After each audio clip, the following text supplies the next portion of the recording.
Good morning, everyone. My name is Melanie and welcome back to A Slice of Heaven Homestead. This morning I would like to talk to you about tomatoes.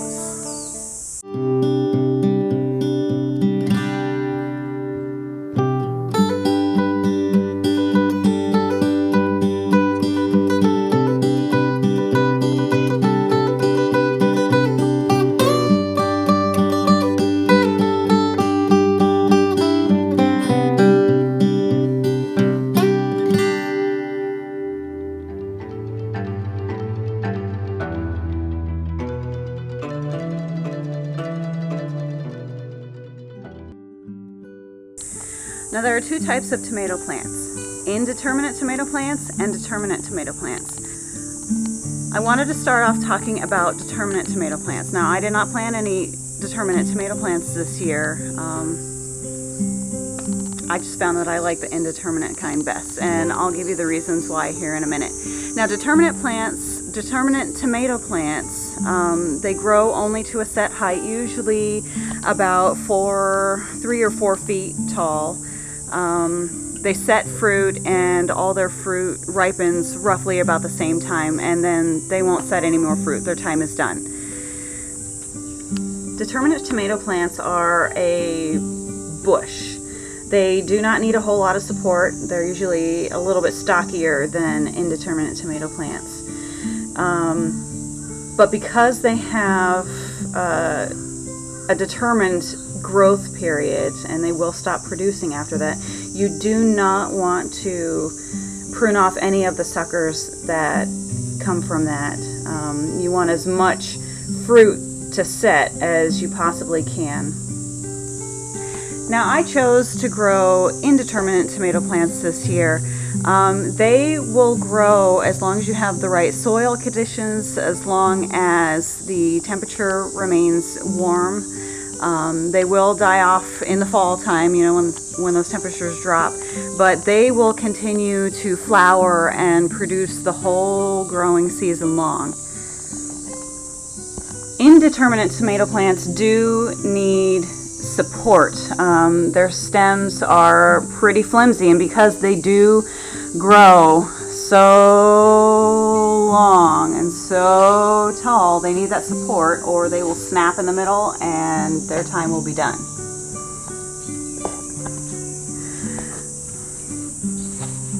And now I have some indeterminate tomato plants here that have grown to, I think, about 14 feet. I measured it last time right about here and it was 12.5 feet long, and as you can see it's grown another 1.5 feet here.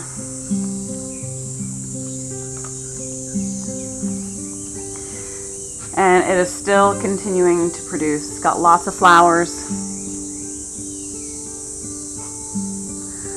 lots of little unripe fruit.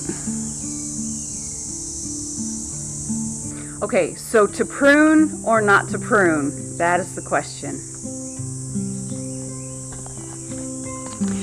This year I did an experiment. I decided to take 2 plants that I did not prune and 2 plants that I did prune. I wanted to see what the yields would be, how long they would get, and how easy it was to take care of them. This one, early on, I left 2 stalks. I let 1 sucker grow on this one, and then every sucker that grew from then on, I clipped.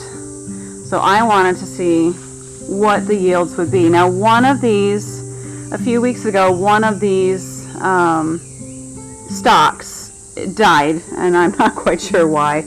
It died way back here, and so the rest of that stalk couldn't get water. But the second of those 2 stalks is still alive. It's still thriving. It's still producing.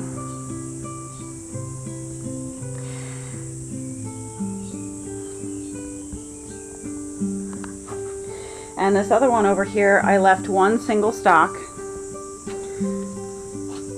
As you can see, every once in a while I did string it up to give it support.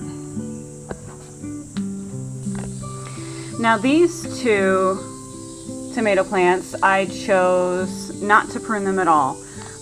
When they first started out, I did take the suckers off, the first few suckers, until it was about 6 to 8 inches away from the ground. I didn't want any of the branches getting too close to the soil, because the backsplash from watering will end up damaging your leaves and encouraging disease. So I made sure to have those up off the bottom a little bit.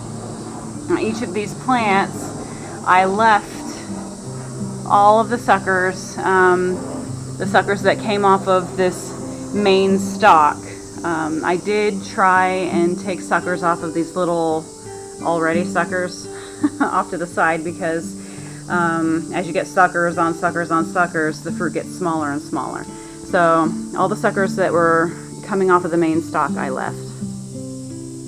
And as you can see, each plant has about 12 different branches coming off. Now these indeterminate tomato plants that I did not prune the suckers off, actually surprisingly are about as long as the ones that I did prune all of the suckers off.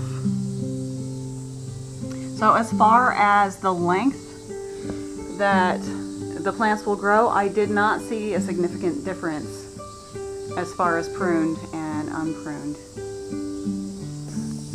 One of the things that I kept track over the season of is the size of the fruit coming off of each of the 2 different types of plants. Now here's an example of the different sizes. I've got the small, a medium, and then there's a large one still on this plant. Now, the tomato plants that did get all their suckers pruned off, they did produce a few more larger fruit than the ones that I just left all of the suckers on. However, it wasn't a significant amount.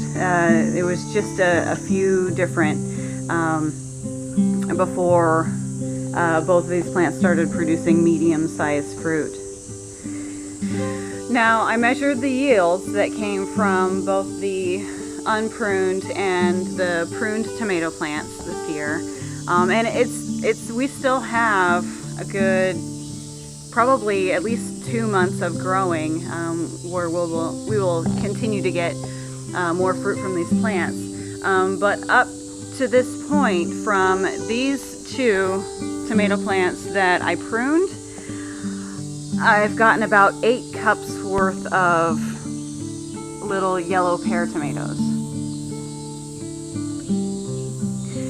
Now these 2 plants over here that I did not prune, I have gotten quite a bit more. I've gotten about 32 cups worth of little yellow pear tomatoes.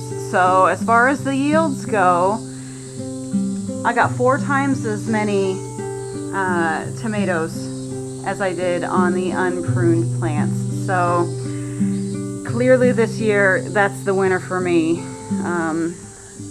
I will probably choose not to prune my plants in the future, just because we are more focused on quantity rather than the size of the fruit. However, if you are growing your fruit for the purpose of selling, you might want to consider pruning your plants, because you do end up with slightly bigger tomatoes. Now, another one of the things that I tracked this year were the number of tomatoes that split. As you know, tomato skins, they're very thin, and when they get too much water, if it's been really hot and they get too much water, they will end up splitting. Now remember, here in Japan, we did have a month and a half of like solid clouds and rain every day. So my tomato plants did get a lot of rain, and that was right about the time when all of my fruit started to ripen. So we did get quite a few split tomatoes. Now, I did something different this year that I've never done before, and I put bags over where the roots would be on my tomato plants. I do have irrigation in all of my grow pots, so they were still getting water, but only the water that I wanted them to have. And then all of those heavy rains that we were getting just kind of flowed out of the side of the pots, and it didn't water them too much. After I did that for all 4 of my plants, I did see a great reduction in the split tomatoes that I was getting off the plant. Before I did that on my tomato plants, I did notice that the tomato plants that I pruned, they were sucking up way more water, and they had way less fruit, way less leaves, and so they were actually splitting a whole lot more than the tomatoes on the plants that I did not prune. Okay, so the last thing that I wanted to talk to you guys about is the diseases that tomato plants tend to suffer from. They do tend to suffer from powdery mildew during the hot, humid, or very wet weather that we tend to get here. Also from early blight. And those, I really don't think there's any way to avoid those. It's very common with tomato plants to get those diseases. However, you can take steps to help control how it spreads. Now, during our super wet season that we had here in June and July, I did get a whole lot of powdery mildew, especially on my tomato leaves, which is why you don't see any lower down. As it got powdery mildew, I just had to go through and clip and make sure to get rid of that powdery mildew as much as I could. So that's why there are no lower leaves. And since we've had fairly dry, sunny weather for probably about 3 or 4 weeks now, they've really dried out. I really haven't seen too much powdery mildew. Here's a little bit. When I find it, I will just pinch off those leaves and try and contain that powdery mildew.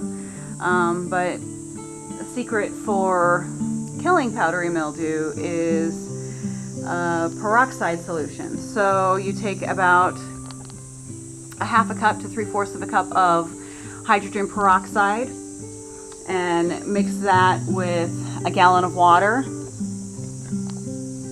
Spray that on the leaves once a day. If you're having a really bad outbreak of powdery mildew, remove as many of the really affected leaves as you can before you spray that. Just go ahead and spray it. You might have to do that, repeat it for a few days in a row, and once you find that the powdery mildew on your leaves has lessened, you want to start spraying your leaves with a baking soda solution. That's about 1 tablespoon of baking soda, 2.5 tablespoons of vegetable oil, and about 1 teaspoon of dish soap to emulsify that in a gallon of water. That solution will not kill powdery mildew, but it will help to prevent it on other leaves. It changes the pH balance of the leaves so that powdery mildew, it doesn't thrive. It doesn't want to grow on those leaves. Now I can see some yellowing leaves and what looks to me like a little bit of early blight and a few spots of powdery mildew on these plants right now. I will go ahead and prune those away, leave the healthy leaves, and maybe give it a good spray with a peroxide solution here. So there you have it. There's just a little bit about growing tomatoes and the problems that may be involved and some solutions that I've come up with. Now if you have any questions, please leave a question in the comment section below and I will try and answer your questions as best I can. So folks, spread a little kindness and encourage one another today. If you like this video, please hit the like button and subscribe. And until next time, we hope you find your slice of heaven too.